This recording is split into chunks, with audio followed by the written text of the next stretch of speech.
Agrigento avrà l'acqua tutti i giorni grazie alla nuova rete idrica. Le condotte non saranno più colabrodo e l'erogazione avverrà per 24 ore al giorno. Forse un sogno per gli agrigentini, ma il pool di PM che indaga sulla presunta rete affaristica che sarebbe stata allestita attorno a Girgenti Acque vuole verificare un aspetto.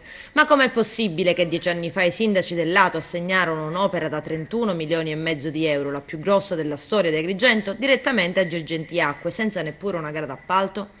I PM Salvatore Vella, Paola Vetro e Alessandra Russo, coordinati dal procuratore Luigi Patronaggio, stanno anche esaminando la convenzione firmata nel 2008 dall'allora presidente della provincia Vincenzo Fontana, che non a caso è indagata insieme ad altre 73 persone, fra politici a tutti i livelli, vertici di Girgenti Acque e professionisti.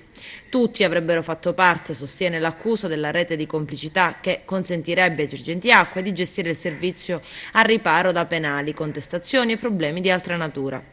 Ai PM, secondo quanto ipotizzano alcune fonti vicine agli ambienti giudiziari, sarebbe saltato all'occhio nei giorni scorsi un passaggio mediatico del sindaco di Agrigento Calogero Firetto e dell'assessore Nello Amel, che presentano come una svolta epocale il rifacimento della rete idrica.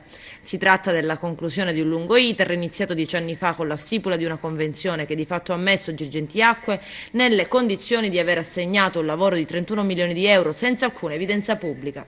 E per di più, non sarà Girgenti Acque a realizzare lavori sulla depurazione, ma verranno messi a bando da adesso in poi. La decisione è stata formalmente comunicata al gestore del servizio idrico integrato dal commissario nazionale per l'emergenza depurazione Enrico Rolle, che prendendo in riferimento il parere fornitogli dall'Avvocatura dello Stato ha deciso di non seguire quanto previsto nella convenzione di gestione e mettere a bando gli 11 progetti già definitivi e realizzati dalla stessa Girgenti Acque. Tra questi non solo la costruzione del grande depuratore consortile di Timpa dei Palombi, ma anche la realizzazione della fognatura per tutta l'area circostante, a cui si aggiungono interventi sulla rete fogniera di Sciacca e il raddoppio del depuratore del Paese delle Terme. Progetti noti e arcinoti che attendevano da anni di essere finanziati ed essere messi in opera e che adesso finiranno dentro specifici bandi.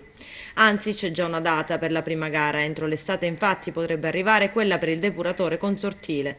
Questo significa comunque che il commissario regionale ha risolto uno dei nodi che si erano fin da subito posti: trovare la copertura delle risorse che derivano dalla compartecipazione al privato. Girgenti Acque infatti garantiva una parte delle somme necessarie con risorse proprie e poi da spalmare sulla bollettazione.